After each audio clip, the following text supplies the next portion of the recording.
November 9th, 1886, began with a sky the color of bruised iron hanging low over Jasper Creek, Colorado. The temperature, which had held at a reasonable 42 degrees at dawn, plummeted 30 degrees in 4 hours, as if some great hand had reached down and wrung the warmth from the valley like water from a rag. 847 souls called this mining settlement home, nestled in a natural bowl between granite peaks that funneled wind down the main street with the concentrated force of a rifle barrel. The old-timers gathered on the porch of the company store, studying the clouds with the confidence of men who had survived 20 winters in the high country, and pronounced their verdict with the certainty of prophets. 3-day blow at most, said Marcus Henley the assayer, pulling his coat tighter. Maybe 4. Nothing to get worked up about. The others nodded because Marcus had called storms correctly before, and because Sterling Jessup's meteorological instruments, purchased at considerable expense from a scientific supplier in Denver, showed barometric readings consistent with a moderate weather event. The instrument sat in a glass case in the company office, brass and crystal testaments to modern progress, and Jessup himself had assured the town council that science had rendered frontier intuition obsolete. None of them noticed what 11-year-old Sawyer Langford noticed as he led his bay mare past the store on his way to the hillside claim. The elk had vanished from the ridgelines 3 days ago, abandoning the high meadows they normally grazed until December. Ravens flew east in desperate ribbons, dozens at a time, their usual lazy circles replaced by purposeful straight lines toward lower ground. The marmots had sealed their burrows 6 weeks ahead of schedule, and the bark on the aspens had grown thick as armor, thicker than any year recorded in the journal Sawyer carried in his saddlebag. The blizzard building beyond the peaks would not blow for 3 days. It would bury this town for 19 days, and kill everything that trusted in timber walls and coal-fired stoves. Sawyer knew this, the way he knew his own name, with a certainty that lived in his bones rather than his head. He had tried to warn them. 3 days prior, he had told Mr. Aldrich at the general store that the winter coming was one for the old songs. But the man had waved him off with an indulgent smile, the kind adults reserved for children who spoke beyond their years. Sterling Jessup had assured everyone that science predicted a mild season. What did an orphan boy know that instruments could not measure? Sawyer clicked his tongue and Sage responded, her hooves steady on the frozen mud as they climbed the path toward the hillside. He did not look back at the men on the porch. He had work to finish. 8 months earlier, Sawyer had walked into Jasper Creek beside that same bay mare, a boy of 10 years who looked younger because grief had stripped the softness from his face and left something harder beneath. Sage carried everything he owned lashed to her back: a canvas roll containing his dead father's stone-cutting tools, a leather-bound journal filled with Pennsylvania Dutch construction methods written in Ezra Langford's careful hand, and a wool blanket that still smelled like pine smoke and grief no matter how many times Sawyer shook it in the wind. The townspeople had watched him pass with the curiosity reserved for oddities.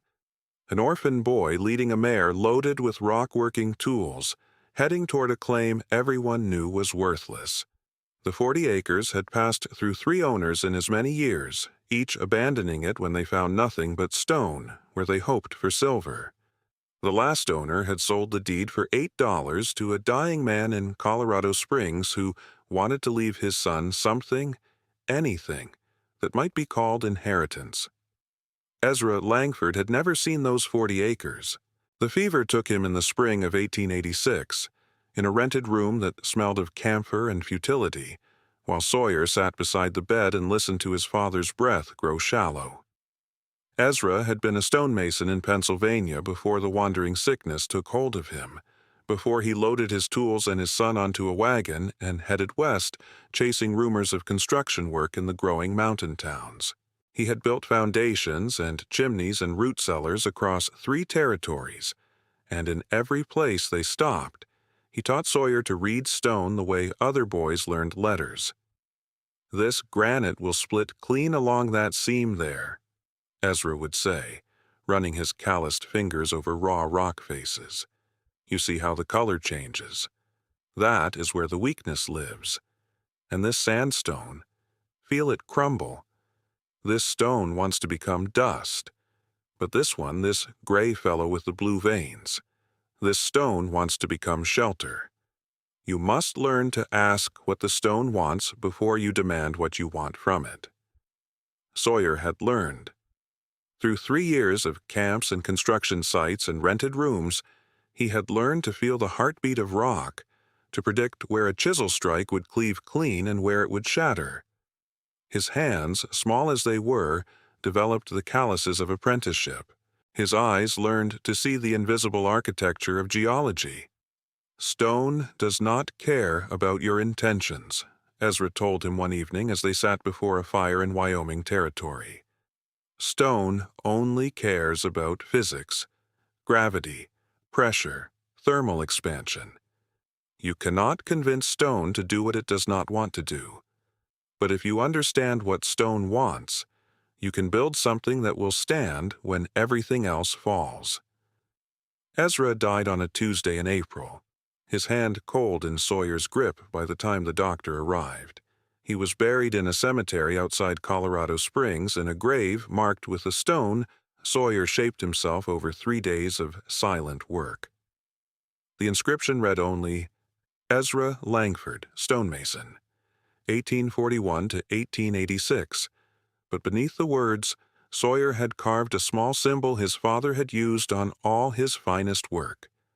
A square within a circle, the mason's mark of the Langford line going back 4 generations in the old country.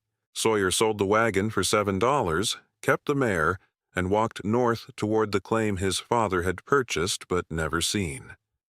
He arrived in Jasper Creek on a cold March morning with $11 in his pocket and a knowledge in his head that no mining company valued. The land was exactly what everyone said it was: worthless, rocky hillside, 40 acres of granite and pine, and nothing resembling ore. Sawyer climbed to the highest point of his inheritance on that first day, sage grazing patiently below, and he looked at the valley spread beneath him.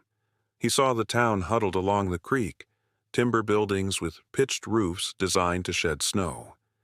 He saw the mining works scarring the opposite hillside, the company houses, the church steeple, the general store. Then he turned and looked at his own land. He saw what no one else in Jasper Creek could see, because no one else in Jasper Creek had spent 3 years learning to ask what stone wanted. The hillside wanted to become shelter. By April, Sawyer had begun the excavation. He worked alone except for Sage, who watched with the patient incomprehension of horses as the boy attacked the hillside with tools too large for his hands. The entry point he chose faced southeast, oriented to catch morning sun while presenting its back to the northwest winds that howled down the valley in winter. The stone here was granite laced with quartz, hard but clean fracturing, exactly the type his father's journal described as ideal for cave construction. He worked in the Pennsylvania Dutch method recorded across 47 pages of his father's handwriting: undercut first, then sidewalls, then ceiling, removing stone in sections that prevented collapse. The journal specified measurements with the precision of engineering: walls 3 feet thick minimum for thermal mass, ceilings 12 feet high to allow warm air circulation, depth of 30 feet to reach the constant temperature zone where the earth held at 55 degrees regardless of surface weather. Sawyer measured twice and cut once, the way his father had taught him. His $11 went to iron hinges, $3.40 for hardware heavy enough to support the double-door system the journal recommended as essential for retaining heat. The remaining money he spent on rope, candles, and a small hammer to supplement the larger tools. Everything else he would earn through trade. The townspeople began to notice in May when the excavation became visible from the valley floor. They saw the boy hauling cut stone down the hillside, stacking it neatly, returning to carve more from the growing cavity in the granite. They saw him speak to the horse in low tones, saw him work from dawn until his small arms shook with exhaustion, saw him fall asleep beside his campfire with his father's journal open on his chest. A few found it curious. A few found it sad. Sterling Jessup, superintendent of the Jasper Creek Mining Company and the most powerful man in the valley, found it offensive. "Primitive thinking," he declared, watching Sawyer haul a stone past the company store on a makeshift sledge. "Living in a hole like a badger. What kind of example does that set for a modern mining town? We are building civilization here, not regressing to the habits of cave dwellers." The words carried, as Jessup's words always did. He was a large man with a voice trained to fill mine shafts and meeting halls, and he understood that public pronouncement was a form of power. When Sterling Jessup declared something, the town listened. "The caveman," he continued, loud enough for the merchants on their porches to hear, "barely weaned and already living like an animal. At least the Indians built teepees. This child digs himself a burrow." Laughter rippled through the listeners. The caveman. The nickname had a ring to it, the kind of dismissive cruelty that stuck to a person's reputation like tar. Within a week it had spread to every corner of Jasper Creek. Sawyer heard them. He heard the laughter that followed him down Main Street when he came to trade stonework for preserved vegetables. He heard the whispers when he passed the schoolyard, saw the children repeat the nickname their parents found so amusing. He saw the doors that began closing to him as Jessup's disapproval became known. The company store first, then the dry goods merchant, then the families who decided that trading with the caveman might offend the superintendent who controlled so much of the town's economy. Only Clara Dunmore, the schoolteacher, defied the unspoken prohibition. She allowed Sawyer to borrow books from the small school library, agricultural texts and geological surveys, and she did so publicly, meeting his eyes without shame when the other women on the street looked away. By September, Deputy Foreman Clyde Barrow had organized a petition. "Unsafe habitation unfit for civilized territory," the document declared, calling upon the town council to condemn the hillside dwelling and force the boy to adopt proper construction methods or seek residence elsewhere. 37 men and women signed it. The petition went nowhere. Sawyer's claim was legally his, and the council had no authority to dictate construction methods on private land. But the message was clear.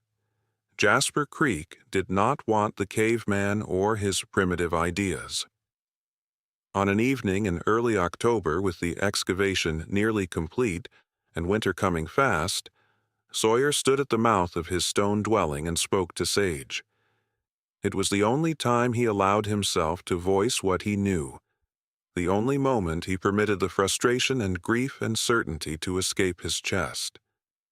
"Let them talk, girl," he said, running his hand along her warm neck. "Stone remembers what words forget. When the snow comes, and it will come harder than any of them believe, stone will still be standing. And so will we." Sage nickered softly and nuzzled his shoulder. She did not understand the words, but she understood the boy, and that was enough. The October nights grew longer, and Sawyer worked by lantern light to finish what the daylight hours could not complete. The main chamber had reached its full depth of 30 feet, carved into the hillside with the patience his father had instilled in him through years of watching, learning, and doing. Now came the finishing work, the details that would transform a hole in a hill into a dwelling that could sustain life through whatever winter chose to bring. He began with the ventilation shafts, the most critical element according to page 23 of his father's journal. Ezra had written extensively about the failures he witnessed in Pennsylvania root cellars, structures that grew damp and foul because their builders did not understand that air, like water, must flow. Sawyer cut 2 shafts at precisely opposing angles, one low on the southeast wall to draw in fresh air, one high on the northwest corner to exhaust the stale. The angles matched the diagram in the journal exactly. 15 degrees off horizontal for the intake, 30 degrees for the exhaust, creating a natural circulation that required no mechanical assistance. The cutting took 3 days. Sawyer worked in sections no larger than his fist, chipping away at the granite with a patience that bordered on obsession. One miscalculation, one strike that fractured the wrong seam, and the shaft would collapse. He could not afford to start over. The stone here was good stone, cooperative stone, but it demanded respect. On the morning of the 4th day, he broke through to open air on both shafts and felt the first whisper of cross breeze move through the chamber. The temperature inside, which had been holding at a constant 53 degrees, shifted almost imperceptibly as the air began its slow dance from one opening to the other. Sawyer stood in the center of the space and closed his eyes, feeling the movement against his face, and for the first time since his father died, he smiled. The clay work came next. Sawyer had spent July and August hauling clay from the creek bed in canvas sacks, mixing it with straw and water in a shallow pit, and letting it cure in the sun until it reached the consistency described in his father's journal as thick as cold honey, smooth as river stone. Now he applied it to the interior walls in thin layers, each one smoothed with a wooden float he had carved from pine. The clay served multiple purposes. It sealed the microscopic gaps in the granite where cold air might seep. It provided a surface that would hold warmth from a fire, and it gave the dwelling a finished appearance that spoke of permanence rather than desperation. 47 jars of preserved vegetables lined the shelves he had cut into the east wall.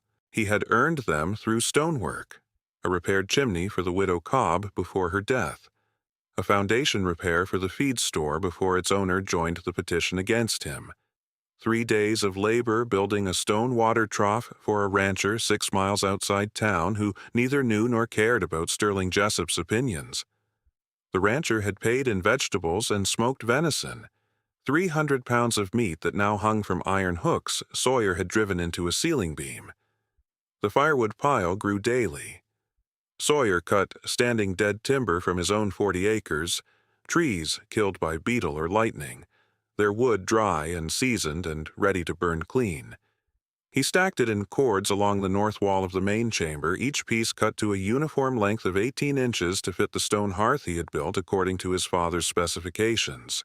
The hearth itself was a masterwork of thermal engineering, a raised platform of cut granite with channels beneath to distribute heat, a chimney angled to create maximum draw while preventing downdrafts, and a damper system of iron plates that allowed precise control of airflow.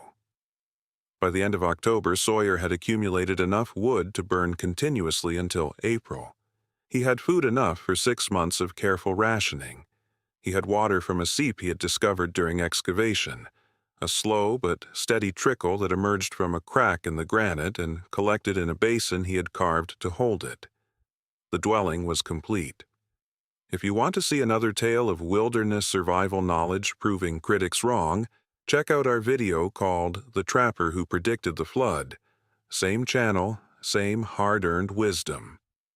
The first heavy frost came on November 2nd, painting the valley white and sending the townspeople of Jasper Creek hurrying to stack wood and seal windows.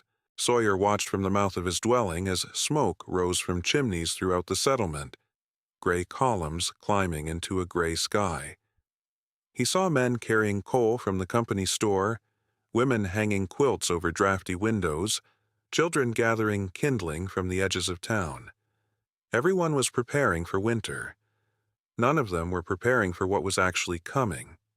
Sterling Jessup made his most public declaration against the caveman on November 4th, standing on the porch of the company store with a sheaf of papers in his hand. A crowd had gathered, as crowds always did when Jessup spoke, and Sawyer had come down from the hillside to trade a repaired butter churn for candles. He stood at the edge of the gathering, invisible as always, and listened. "I have received word from the Denver Meteorological Society," Jessup announced, his voice carrying the satisfaction of a man proven right. "Their instruments confirm what our own readings have shown. This winter will be mild, temperatures above average, snowfall below normal. He paused, allowing the murmur of relief to spread through the crowd. Modern science has given us the tools to predict with accuracy what our ancestors could only guess at. We need not fear the old ways of thinking, the primitive superstitions that kept our forebears huddled in caves like animals. The crowd laughed. Several heads turned toward Sawyer, though whether in pity or mockery he could not tell. "I am told," Jessup continued, "that certain parties in our community have been spreading alarm about the coming season, suggesting that we should abandon the comforts of civilization and burrow into hillsides like groundhogs." More laughter. "I assure you, good people of Jasper Creek, that such thinking belongs to a darker age. We have instruments, we have science, we have progress. Let the caveman dig his hole. The rest of us will enjoy a mild winter in proper homes." Sawyer did not respond.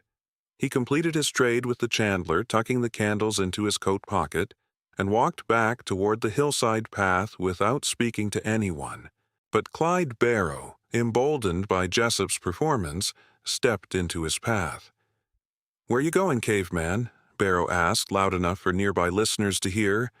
"Back to your burrow. Going to hibernate with the bears." Sawyer looked up at the man who had organized 37 signatures against him. Barrow was thick-necked and slope-shouldered, the kind of man who had spent 20 years swinging a pickaxe and had never developed a thought that required more effort than that simple motion. His eyes held the particular cruelty of someone who enjoyed having permission to be cruel. "My home," Sawyer said quietly. "Home." Barrow snorted. "A hole in the ground is not a home, boy. A hole in the ground is a grave waiting to happen. You will freeze in there when the first real cold comes. And when they dig you out in spring, stiff as a board and blue as a robin's egg, I will be the first to say, 'I told you so.'" Sawyer stepped around him without answering. There was nothing to say to a man like Barrow. Nothing that words could accomplish. Stone did not argue with wind. Stone simply stood. That evening, in the amber light of his stone dwelling, Sawyer spoke to Sage. The mare stood in the alcove he had carved for her, a space large enough for her to turn and lie down, lined with straw and protected from drafts by a granite half-wall. She was the only living creature who had never looked at him with mockery or pity, the only companion who had walked beside him through grief and hardship without judgment. "They do not see it," Sawyer said, running a brush through her winter coat. The hair came away thick and dense, heavier than any year he could remember. "They look at the sky and see clouds. They look at their instruments and see numbers. They do not see what we see." Sage turned her head and nuzzled his shoulder, her breath warm against his neck. "The elk left 3 days ago, girl. Not to lower pastures. They left entirely. I watched them cross the ridge toward the eastern valleys, moving like something was chasing them. And the ravens. You saw the ravens. Flying in lines, not circles. Flying like they knew something was coming, and they wanted to be far away when it arrived." He set down the brush and rested his forehead against her neck, feeling her warmth, her steady heartbeat. This was his confessional, the only place he allowed himself to speak the truth he carried. Father's journal says the worst winter he ever recorded was 1849. He was a boy then, younger than me. He wrote that the marmots sealed their burrows in September that year, 6 weeks early. He wrote that the aspens grew bark thick enough to cut your hand, and the horses grew coats like bears. Sawyer's voice dropped to a whisper. "The marmots sealed their burrows in September this year too, Sage, 6 weeks early, and your coat is thicker than any I have ever seen." The mare stood quietly, listening or not listening, understanding or not understanding. It did not matter. What mattered was that Sawyer could say the words aloud, could release them from the tight place in his chest where they had been building for weeks. "They will come to me," he said finally. "When it happens, and it will happen, they will come. Jessup and Barrow and all the others who laughed. They will come because stone is the only thing that will still be standing. And I will let them in, Sage, because Father would have let them in. Because stone does not hold grudges. Because holding grudges requires remembering, and I would rather forget what they have done than carry it with me forever." He stepped back and looked at the mare, at the warm alcove, at the walls of granite surrounding them. Beyond those walls, November darkness pressed against the hillside. Beyond the darkness, clouds were building. "Let them talk, girl," Sawyer said. "Stone remembers what words forget." The final days before the storm brought a strange false calm to Jasper Creek. The temperature rose slightly on November 7th and 8th, climbing back toward freezing, and the sky cleared to a brilliant blue that made the mountains stand out sharp as knives against the horizon. The townspeople took it as confirmation of Jessup's prediction. They ventured outdoors without heavy coats. They spoke of mild winters and easy springs and the foolishness of frontier superstition. Sawyer watched and said nothing. He spent those final days making preparations the townspeople would have found excessive if they had bothered to look. He brought Sage's feed supply up to a full month of oats and hay, stacking the bales in the alcove until only a narrow space remained for the mare herself. He filled every container he owned with water from the seep, storing it along the interior walls where the constant temperature would keep it from freezing. He gathered pine boughs and laid them in thick layers over the entrance tunnel, creating a second layer of insulation above the heavy doors. He checked and rechecked the chimney damper, the ventilation shafts, the clay seals along every joint and seam. On the morning of November 9th, when the sky turned the color of bruised iron and the temperature began its fatal plunge, Sawyer stood at the mouth of his dwelling and watched the clouds build beyond the peaks. They were not normal storm clouds, not the gray masses that preceded a 3-day blow. These clouds had a green-black tint at their base, a rolling motion that suggested violence barely contained, a weight that pressed down on the valley like a hand preparing to close into a fist. The ravens were gone. The elk were gone. Even the small birds that usually chattered in the pines had fallen silent, as if the entire mountain had drawn a breath and held it. Now, if you want to understand how traditional shelter-building methods have been saving lives for centuries, drop a like on this video, and I will keep bringing you these stories of practical wisdom. Sawyer descended into his stone dwelling and closed the outer door behind him. He walked through the entrance tunnel, 8 feet long, angled slightly downward to prevent wind from finding a straight path inside, and closed the inner door as well.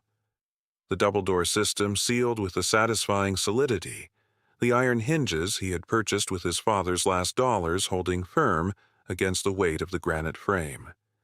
Inside, the air was still and warm, 53 degrees, constant as the earth itself.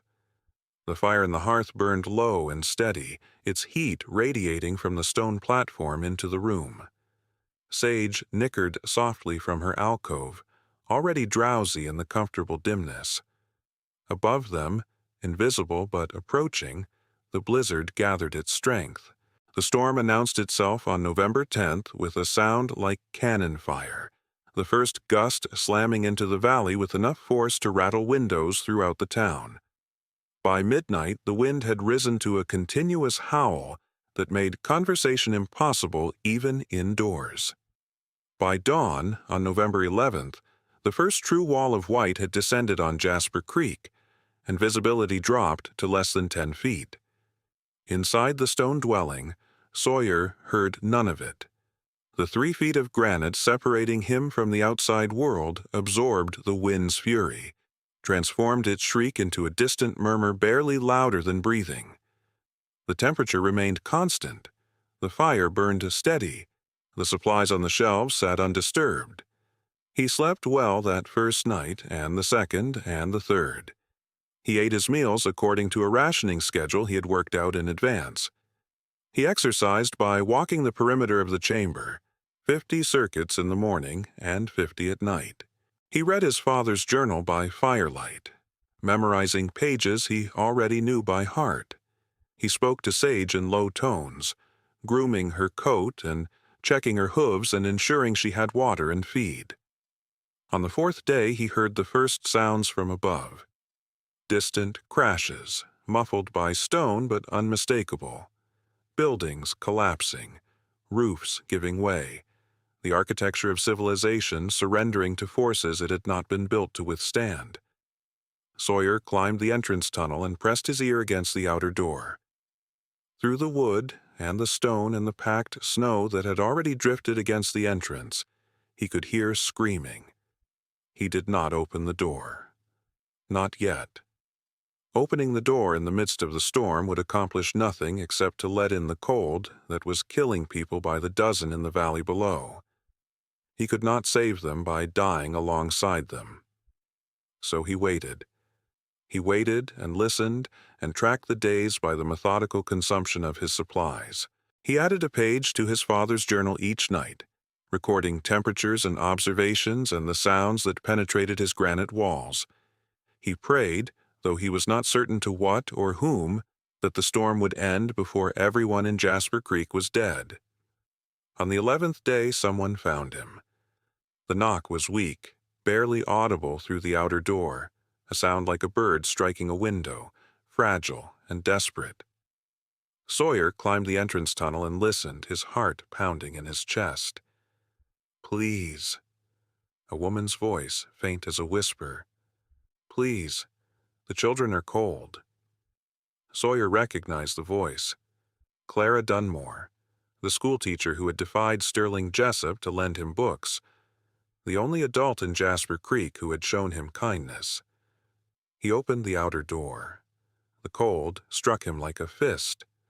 The temperature outside had dropped to something beyond measurement, something that seized the moisture in his lungs and turned it to ice.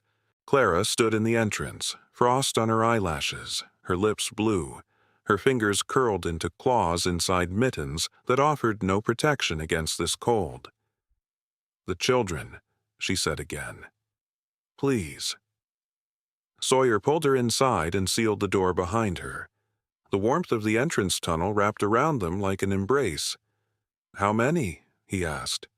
17. Maybe more now. The boarding house collapsed. The church is gone. Jessup's company houses. She could not finish the sentence. She did not need to. Sawyer led her down the tunnel and through the inner door. Clara stopped at the threshold, staring at the chamber beyond, the stone walls radiating warmth, the fire burning steady in the hearth, the shelves of food and water, the mare standing, drowsy in her alcove. In this space, carved from the hillside by a child's hands, winter could not reach. "Bring them," Sawyer said. "Bring everyone who will come." There's a full playlist on this channel dedicated to stories of unconventional wisdom. Click here to explore the whole collection. Clara left and returned within the hour, leading a ragged line of survivors through the snow. Children first, their faces hollow with cold and hunger.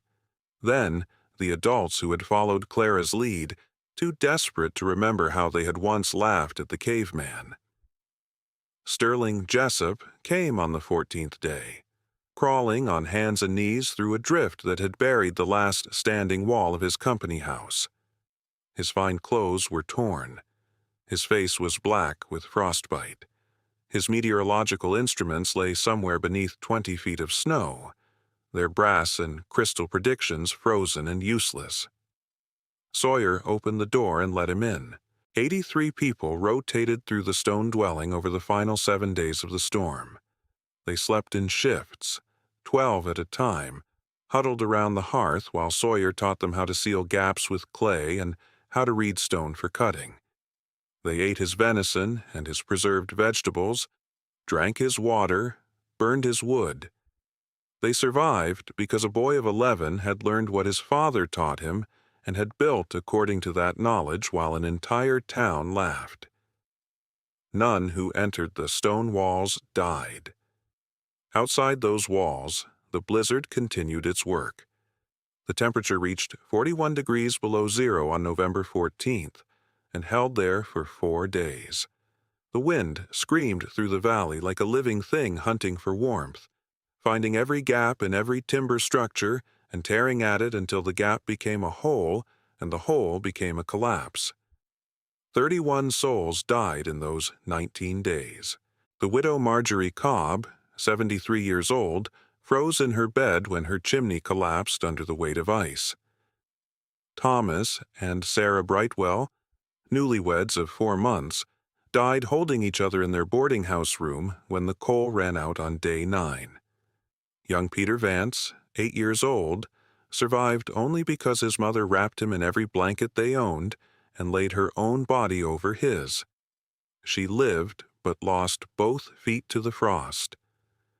Sawyer heard their stories in the warmth of his dwelling, told in broken voices by survivors who had watched neighbors and friends and family slip away into the cold. He listened. He said nothing. There was nothing to say that the stone had not already said for him. The storm ended on November 29th. Sawyer stood at the outer door of his dwelling as the last of the wind died away, watching the sky clear to a blue so pale and cold it looked like ice given light. The silence that followed 19 days of screaming wind felt heavier than the noise had been. The valley lay buried beneath a white shroud that had erased every familiar landmark, every fence post and hitching rail and garden boundary. Only the rooftops showed where buildings had stood, and many of those rooftops were caved in, collapsed under weights of snow that no timber structure had been built to bear. Behind him, the last rotation of survivors stirred in the warmth of the stone chamber. 12 people had slept through the night on pallets of straw and borrowed blankets, their breathing slow and even in the steady heat that rose from walls 3 feet thick. Sage shifted in her alcove, her dark eyes watching Sawyer with the patient knowing that horses sometimes carry. "It is over, girl," Sawyer said quietly. "The dying part, at least. The living part would prove harder."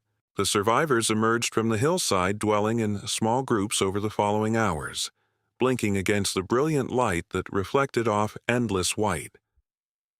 They stood at the entrance tunnel's mouth and looked down at what remained of Jasper Creek, and many of them wept. The town that had housed 847 souls now lay in ruins beneath a frozen silence. Smoke rose from a handful of chimneys where survivors had managed to keep fires burning through the worst of it, but those thin gray columns only emphasized how many homes had gone dark.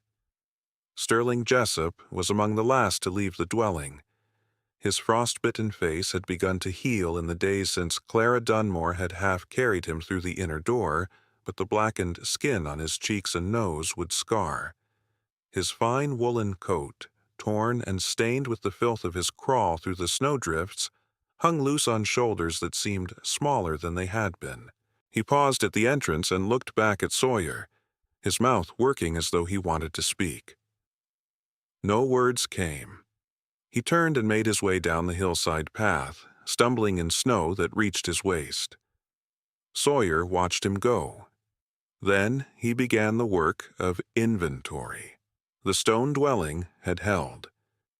Every calculation in his father's journal, every lesson Ezra Langford had taught about thermal mass and ventilation, and the behavior of air in enclosed spaces, had proven true.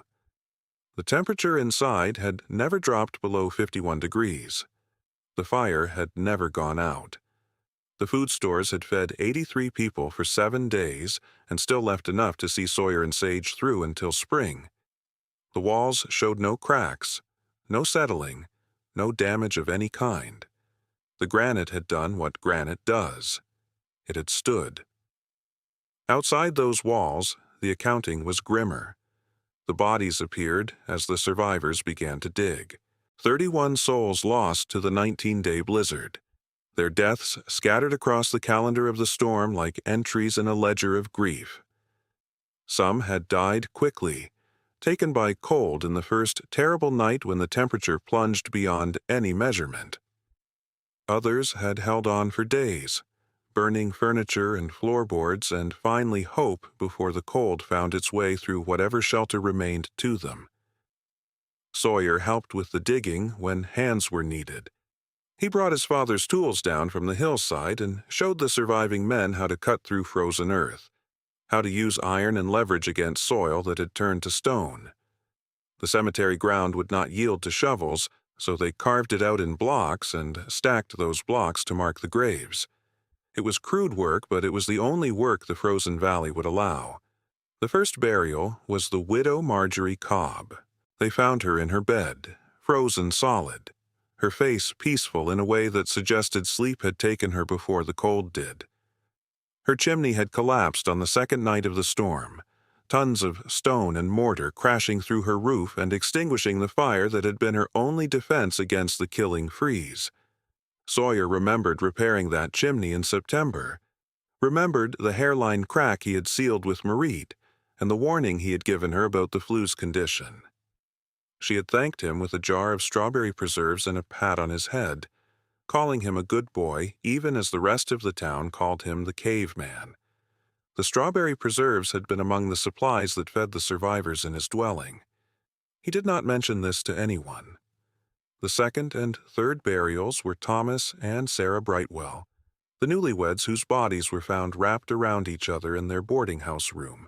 4 months of marriage ended on day 9 when the coal ran out, and no more could be found in a town that had trusted Sterling Jessup's mild winter prediction and stocked accordingly. The boarding house owner, a man named Garrett, who had survived by breaking apart his own furniture to feed his stove, told anyone who would listen that the Brightwells had refused to burn their wedding trunk. Inside that trunk, preserved beneath the frozen bodies of its owners, the search party found a quilt Sarah's mother had made for the couple, a set of silver candlesticks that had belonged to Thomas's grandmother, and a small wooden cradle that Thomas had been building in secret for a child that would now never be born. If you're finding this story moving, check out the rest of our channel. There's something here for every taste in historical drama. The burials continued through the first week of December. Each one added weight to the silence that had settled over Jasper Creek, a silence that felt different from the blizzard's aftermath. This was the silence of a community confronting what it had allowed to happen. The silence of people who had laughed at warnings and signed petitions against preparedness and trusted brass instruments over animal instinct. The silence of shame. Sawyer did not speak during the burials. He stood apart, his hat in his hands, his small face showing nothing. If the mourners expected words from him, they were disappointed. Words were for those who had died, and Sawyer had said his words to the dying while they could still hear him. He had told stories from his father's journal to children shivering in the stone dwelling, had described Pennsylvania summers and the way Ezra Langford's hands looked when he worked sandstone, had given them something warm to hold in their minds while their bodies warmed against his walls. That had been enough. That had been all he had. The work of rebuilding began before the burials were finished. There was no choice. The survivors needed shelter, and what shelter remained was damaged beyond safe habitation. Roofs had caved, walls had cracked, windows had shattered under the weight of ice that formed on their frames.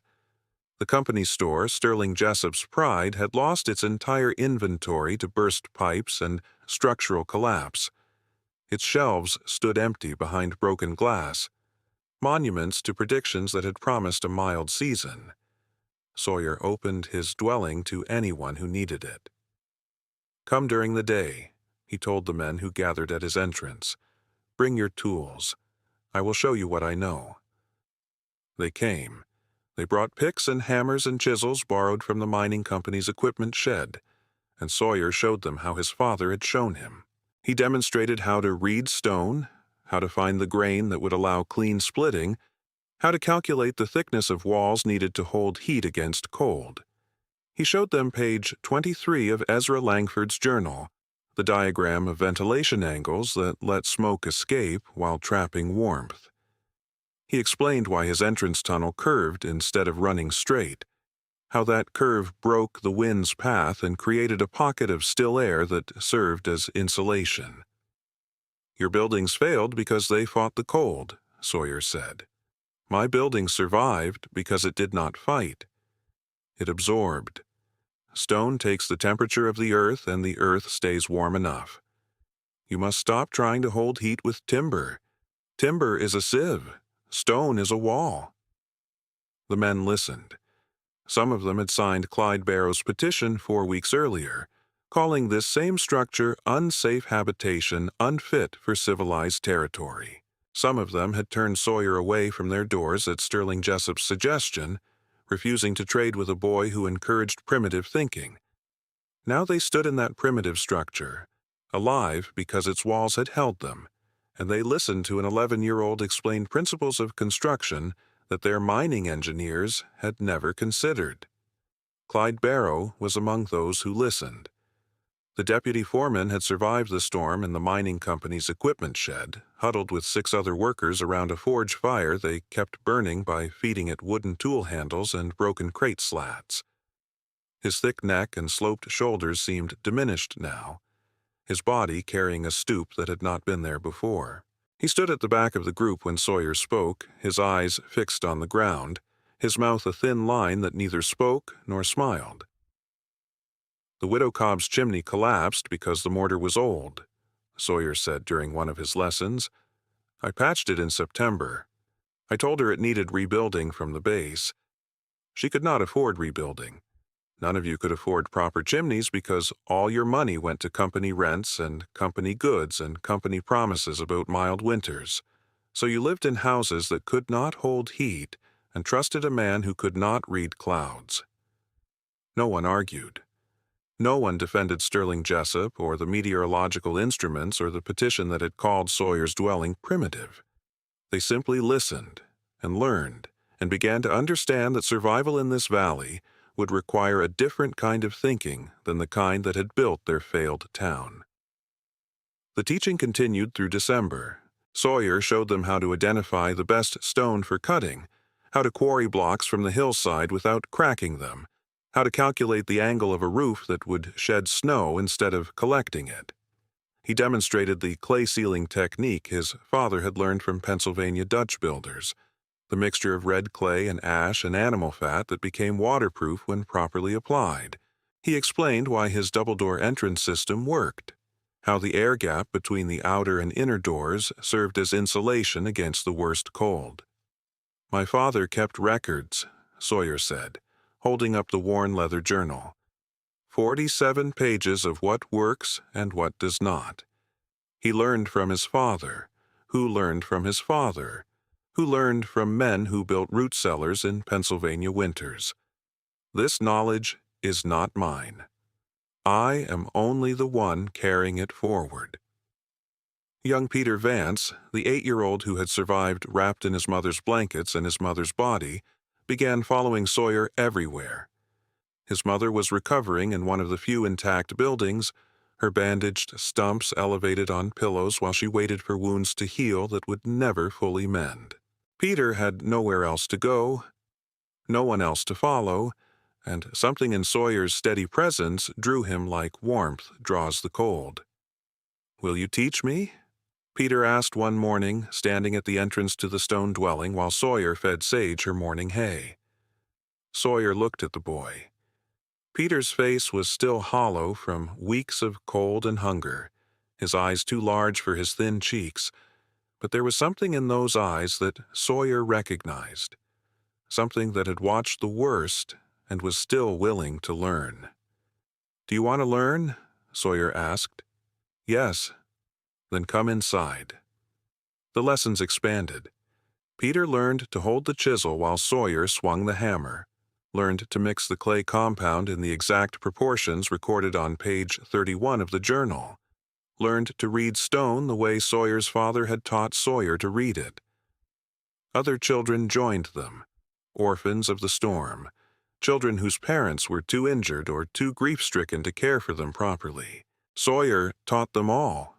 He taught them not because he forgave what the town had done to him, not because he had forgotten the laughter and the petition and the doors that closed in his face. He taught them because teaching was what his father would have done, and because knowledge kept in one head dies when that head dies. "You're going to rebuild?" Clara Dunmore asked one evening, watching Sawyer sketch plans on a piece of slate. "They are going to rebuild," Sawyer said. "I have already built." Clara studied the sketch. It showed a cluster of stone dwellings cut into the hillside above Jasper Creek, oriented to catch southern sun while their thick walls blocked the valley's funneling winds. Each dwelling connected to a central chamber through underground passages, creating a community that could share warmth and resources during the worst storms. "This would take years," she said. "Yes. You have drawn 14 dwellings. 14 families survived with children under 16. They will need shelter that will not fail them again." Clara was quiet for a long moment. Then she said, "Sterling Jessup is calling a gathering. He wants to speak to the town. To you, specifically." Sawyer's hand paused on the slate. He did not look up. "When?" "March. When the valley thaws enough to stand without sinking to your waist." "What does he want to say?" "I do not know. But I think he wants to say it in front of everyone. I think he needs to." Sawyer resumed his sketching. The lines of the stone dwellings took shape under his practiced hand, each one calculated to the specifications in his father's journal, each one designed to stand for generations. "Let him talk," Sawyer said quietly. "Words do not build walls." But he knew, as he said it, that some words needed to be spoken before any building could begin. Some debts needed to be acknowledged before they could be set aside. The gathering would come in March, and Sterling Jessup would speak, and Soper would listen the way stone listens, without argument, without forgiveness, without forgetting. The valley thawed slowly, grudgingly, as though winter was reluctant to release what it had claimed. The gathering came in March. The valley had released its grip on winter slowly, snow retreating up the hillsides in ragged lines that left behind mud and exposed stone and the detritus of catastrophe. Buildings that had seemed merely damaged in the white silence of the blizzard now revealed their full ruin. Roofs collapsed inward, walls bowed and cracked, foundations shifted by the heave of frozen ground. The company store stood as a hollow shell, its front wall intact, but its interior gutted by burst pipes and structural failure. Sterling Jessup's two-story house had lost its entire upper floor to wind damage, the expensive furnishings he had shipped from Denver now rotting beneath snowmelt in what had been his parlor. Sawyer spent the weeks before the gathering continuing his work. The stone dwelling remained a center of activity as survivors came and went, some to learn, some simply to warm themselves in a space that held heat without consuming endless fuel.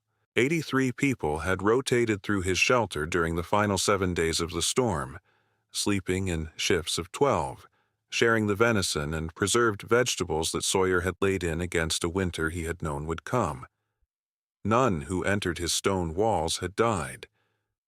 The town had lost 31 souls, but Sawyer's dwelling had lost none. The contrast was impossible to ignore. Sterling Jessup had spent hundreds of dollars on meteorological instruments, on company housing built to Denver specifications, on coal shipped in by the wagon load. His horses had frozen in a barn that cost more than Sawyer's entire inheritance. His inventory had burst with the pipes, his equipment had seized in the cold, and he himself had crawled to the hillside dwelling on hands and knees, his face white with frostbite, begging an 11-year-old boy to let him inside. Sawyer had let him inside. He had let them all inside because stone did not hold grudges, and neither would the boy who had shaped it. The morning of the gathering broke clear and cold. the sky a pale blue that seemed washed clean by everything that had fallen from it. Sawyer rose early and fed Sage, running his hands along her winter coat as she nickered softly in the stable alcove that had kept her warm and alive through the worst of it. Her dark eyes watched him with the patient understanding of an animal who had been his only companion through months of mockery and isolation. "They want to talk today," Sawyer told her quietly. "Sterling Jessup wants to say something in front of everyone. Clara says he needs to." He paused, his hand resting on the mare's warm neck. "My father would have listened. So I will listen." The survivors gathered in the mud outside the stone dwelling shortly after noon. There was no other place suitable for a meeting of this size. The church had lost its roof. The company meeting hall had burned when a stove fire spread during the storm's third night. The schoolhouse was serving as an infirmary for those still recovering from frostbite and injury. Only Sawyer's hillside offered flat ground and standing walls, and so they came to the place they had once petitioned to condemn. Sawyer counted them as they assembled. 112 survivors from a town of 847. The rest had fled during the brief thaw on day 15, heading down the valley toward lower elevations while the weather held. Some had died on that journey. Others had made it to settlements with intact buildings and food supplies. Of those who remained, most bore visible marks of what they had endured: missing fingers, bandaged feet, the hollow cheeks of prolonged hunger. Peter Vance stood near the front of the gathering, his thin body pressed close to Clara Dunmore's side. His mother sat in a chair that 2 miners had carried up the hill, her bandaged stumps resting in her lap, her face pale but composed. She had not lost her hands, as Sawyer had first recorded in his mental accounting, but her feet. Both feet, black with frostbite by the time the storm broke, amputated by the town's only doctor using a saw meant for wood because his surgical instruments had frozen solid in his ruined office. Sterling Jessup stood at the center of the gathering. The superintendent of the Jasper Creek Mining Company looked like a man who had walked through fire and emerged diminished. His face still showed the waxy patches of healing frostbite, and his voice, when he raised it to speak, lacked the booming authority that had once filled mine shafts and meeting halls. "I called this gathering," Jessup said, "because there are words that need speaking before this valley can begin again." The crowd shifted. Breath steamed in the cold air. Sawyer stood near the entrance to his dwelling, his father's journal held loosely in one hand, and he watched the man who had named him Caveman prepare to speak. "8 months ago," Jessup began, his voice cracking on the second word, "I stood on the porch of the company store and watched a boy haul stone past me on a sledge. That boy was building something I did not understand, something that looked primitive and backward and offensive to everything I believed about progress and civilization. I called him the Caveman." He paused, his throat working. "I said he was barely weaned and already living like an animal. I said that even the Indians built teepees, while this child dug himself a burrow.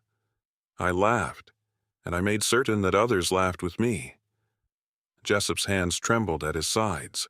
The man who had controlled the economic life of Jasper Creek, who had assured everyone that science predicted a mild season, who had encouraged merchants to turn away a grieving orphan, now stood in the mud before that same orphan's stone dwelling and continued his confession. "I told the merchants not to trade with him. I told the families that doing business with the boy encouraged primitive thinking. I supported Clyde Barrow's petition to condemn this dwelling as unsafe habitation, unfit for civilized territory. I did all of this because I believed that I understood winter better than a child who watched ravens and counted bark thickness. I trusted my instruments from Denver. I trusted my education. I trusted everything except the one person who tried to warn us." Jessup's voice broke completely. He stood silent for a long moment, his chest heaving, his frostbitten face twisted with emotion, that he had perhaps never allowed himself to feel publicly before this moment. "When the storm came," he said finally, "my horses died in the barn I built for them. $3,000 of horseflesh, frozen solid by the fourth day. My house lost its roof. My store burst its pipes and ruined everything I had invested in this town. And on the 12th day, when I could no longer feel my feet and my fire had gone out for the third time, and I knew I would die before morning, I crawled on my hands and knees through the snow to this hillside. I crawled to the dwelling I had called a burrow, and I begged an 11-year-old boy to let me inside." He turned to face Sawyer directly. The superintendent's eyes were wet, his shoulders bowed, his voice barely above a whisper. "You let me in. You gave me warmth and food and a place to sleep while the storm tried to kill everything in this valley. You saved my life, Sawyer Langford. I have no right to ask your forgiveness for what I said and what I did. But I am asking." The silence that followed seemed to press down on the gathering like physical weight. Then Clyde Barrow stepped forward from the crowd. The deputy foreman was almost unrecognizable from the thick-necked, slope-shouldered man who had organized the petition against Sawyer's dwelling. His body had shrunk in on itself during the weeks of cold and hunger, and his voice emerged thin and reedy from a throat that seemed to have forgotten how to project authority. "I wrote the petition," Barrow said. "I walked through this town and gathered 37 signatures calling this structure unsafe habitation, unfit for civilized territory. I said Sawyer Langford was an orphan who did not know his place, a child playing at grown-up work, a danger to the proper development of Jasper Creek." His hands clenched and unclenched at his sides. "6 of the men who signed that petition are dead now. Thomas Brightwell signed it. Sarah Brightwell signed it. They died, holding each other on day 9 because the boarding house I told them was perfectly safe could not keep them warm." Barrow's voice cracked. He wiped his face with the back of his hand, leaving a smear of mud across his cheek. "I survived in the equipment shed," he continued. 6 of us, burning tool handles to stay alive. We ate leather straps from the mining equipment. We melted snow with our bodies, because we had no other way to get water. And when the storm finally broke, we walked out to find that the only intact structure in the valley was the one I had called unsafe, the one I had tried to condemn." He turned to Sawyer. "You taught me to read stone last week. You showed me the journal your father kept, the measurements, the methods. You taught me even though I was the one who wrote the petition. I do not deserve your forgiveness, but I am asking for it anyway." Margaret Aldrich spoke next. She was the wife of the general store owner, a woman who had turned Sawyer away from her door at Jessup's suggestion, refusing to trade with a boy who encouraged primitive thinking. Her husband had died on day 14, his heart giving out in the cold of their ruined store. "I closed my door to you," she said, her voice trembling. "In September, you came to trade stonework for flour, and I told you we did not do business with cave dwellers. My husband laughed when I told him what I had said. He thought it was clever." She pressed a hand to her mouth, fighting for composure. "He died in that store. He died surrounded by everything we had worked for, and none of it could keep him warm. You came on day 11 with Clara Dunmore, and you carried him out yourself. You dug his grave when the storm broke. You did not have to do any of that. You owed us nothing." Her voice dropped to a whisper. "I ask your forgiveness, Sawyer Langford, though I know I do not deserve it." Henry Foster, one of the miners who had mocked Sawyer most loudly on Main Street, stepped forward with tears streaming openly down his weathered face. He was a big man, broad across the shoulders, but he seemed diminished somehow, as if the storm had carved away everything that was not essential. "I threw a rock at you," Foster said, Back in August, you were walking to the creek with that bay mare of yours, and I threw a rock and called you cave boy and told you to go back to your hole where you belonged." My friends laughed. I felt proud of myself. He shook his head slowly. "My wife is alive because you opened your doors on day 14. My daughter is alive. They are alive because you let them into the dwelling I threw rocks at, because you fed them food I would not help you earn. I do not deserve your forgiveness, but I am begging for it because I do not know how else to live with what I did." The confessions continued. Each speaker followed the same pattern, as if they had agreed beforehand on the structure of what needed to be said.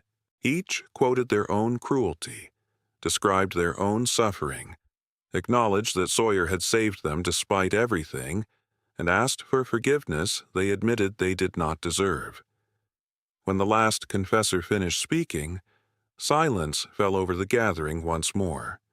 112 faces turned toward the entrance of the stone dwelling, where Sawyer Langford stood holding his father's journal. The 11-year-old boy who had survived the storm by preparing for it, who had been mocked and shunned and petitioned against, who had nonetheless opened his doors and saved everyone he could reach. Sawyer looked at the faces before him. He saw Sterling Jessup, still weeping silently, his frost-bitten cheeks wet with tears. He saw Clyde Barrow, slumped with shame. He saw Margaret Aldrich and Henry Foster and all the others who had laughed and signed petitions and thrown rocks and closed doors. He saw Peter Vance watching him with wide, hungry eyes, waiting to learn what a person said in a moment like this. "My father used to say," Sawyer began, his voice steady, "that stone does not hold grudges because stone does not need to. Stone simply stands. It does not care about insults or petitions or meteorological instruments from Denver. It cares about physics, gravity, pressure, thermal expansion. Stone is honest in ways that people are not." He paused, looking down at the journal in his hands. The leather was worn from his father's touch, from his grandfather's touch, from the hands of Langford Masons going back 4 generations.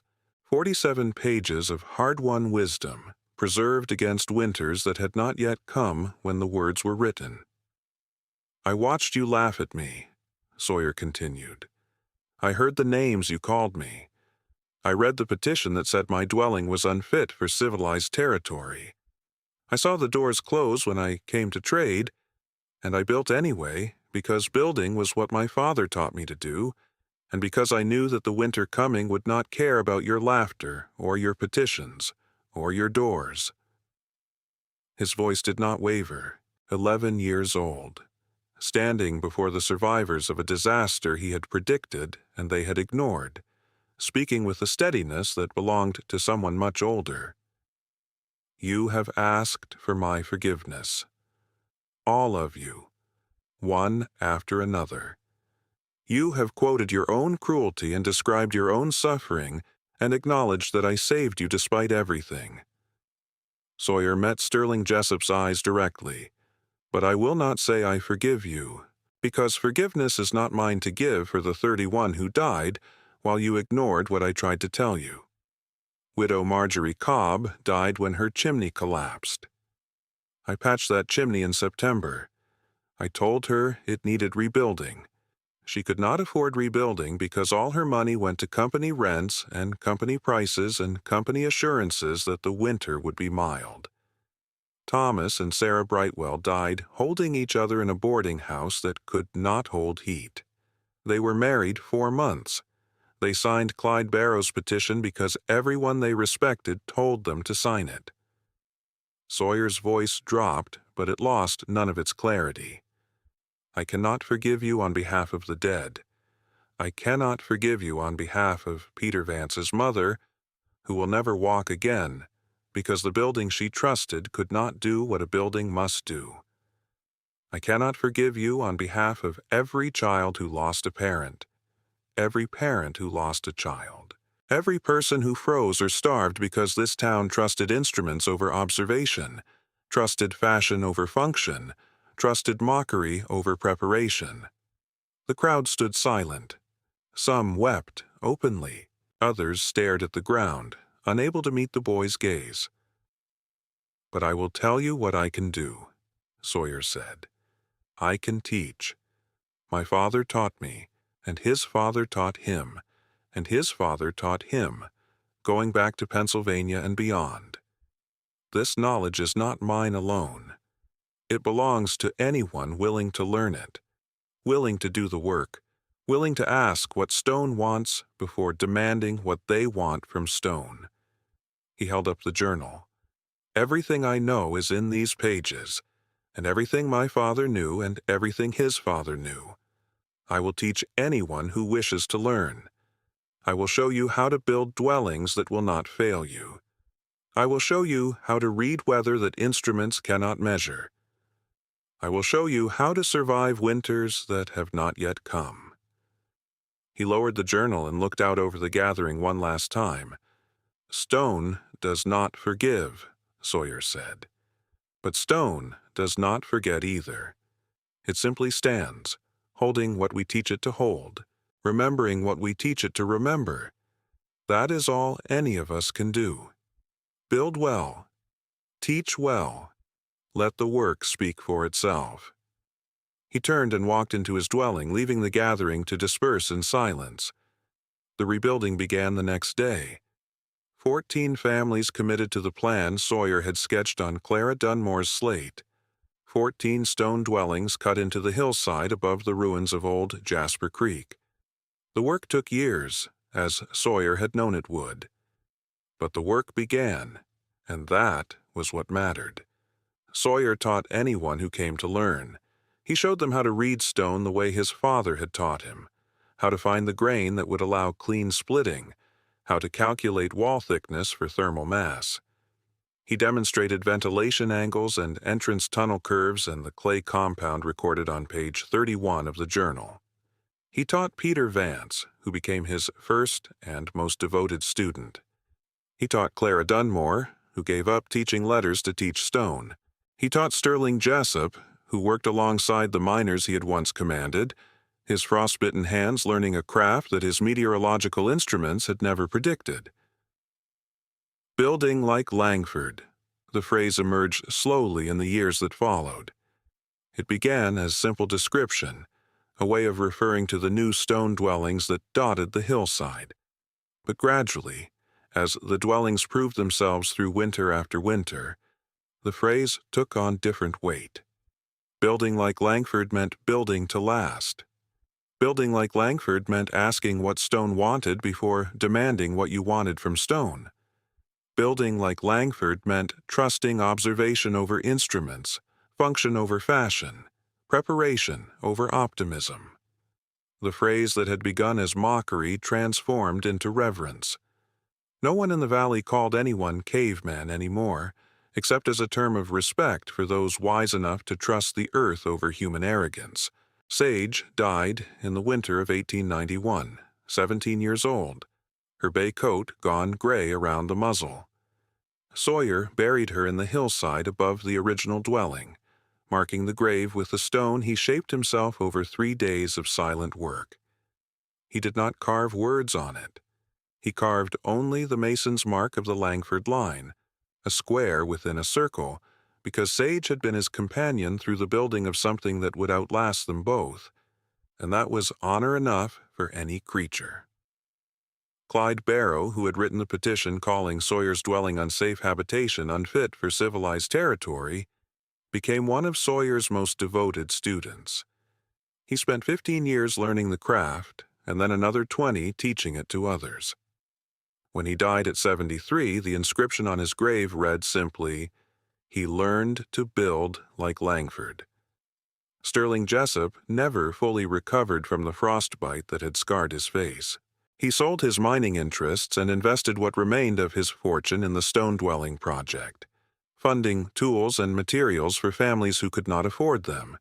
He died in 1912, penniless but surrounded by grandchildren who lived in warm stone houses he had helped build with his own damaged hands.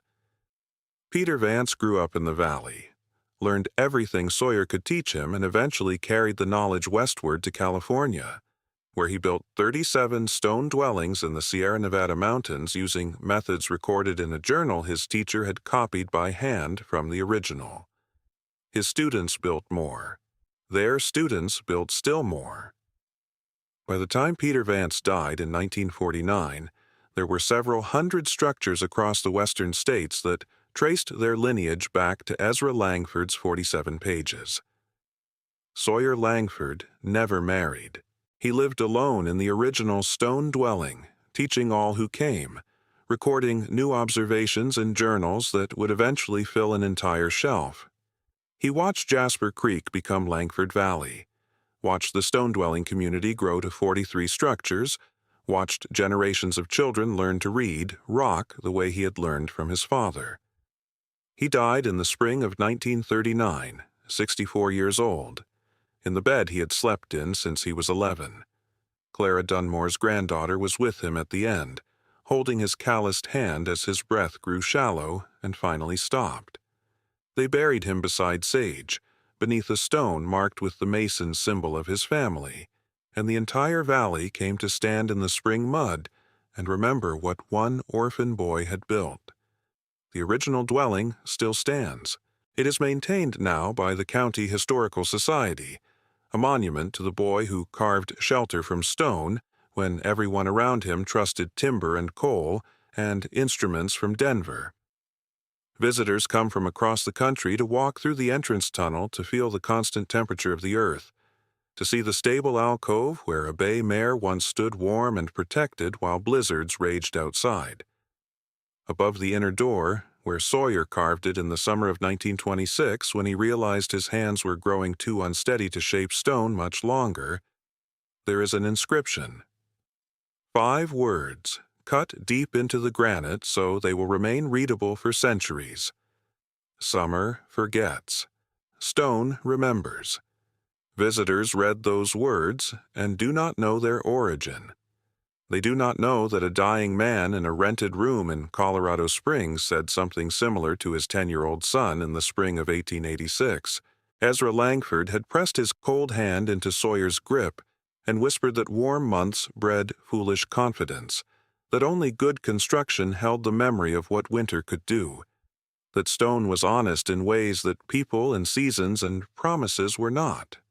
Sawyer had carried those words for 64 years. He had built with them, taught with them, lived by them, and in the end, he had carved them into the dwelling his father's knowledge had made possible, so that they would outlast him the way stone outlasts everything. The valley still uses the phrase he taught them. Building like Langford means building to last. Building like Langford means asking what the earth wants before demanding what you want from it. Building like Langford means remembering what summer forgets, carrying the memory of winter in every wall and foundation and carefully angled ventilation shaft. And, in the stone dwelling on the hillside above what was once Jasper Creek, the inscription above the inner door catches the light each morning when the sun rises over the eastern peaks. 5 words carved by an old man whose small hands had first learned to shape stone beside a father who died too soon. Summer forgets. Stone remembers. Ezra Langford would have recognized those words. He would have understood why his son carved them there, at the entrance to the shelter that had saved a town that had once tried to condemn it. He would have been proud, not of the recognition or the legacy or the name on the valley, but of the simple fact that his teaching had survived, had been passed on, had grown into something larger than either of them could have built alone. That is what fathers hope for, in the end. That is what any teacher hopes for. Not gratitude, not forgiveness, just the knowledge that what they learned will outlast them, carried forward by hands that learned from their hands, building walls that will stand when everything else falls. The wind still funnels down the valley like a rifle barrel. The winters still come hard and fast, burying everything in white silence that can last for weeks. But the stone dwellings hold, just as they have held for more than a century, their thick walls absorbing the cold the way Sawyer taught them to absorb it, their curved entrance tunnels breaking the wind the way the journal described. Summer forgets, stone remembers, and the dwelling still stands.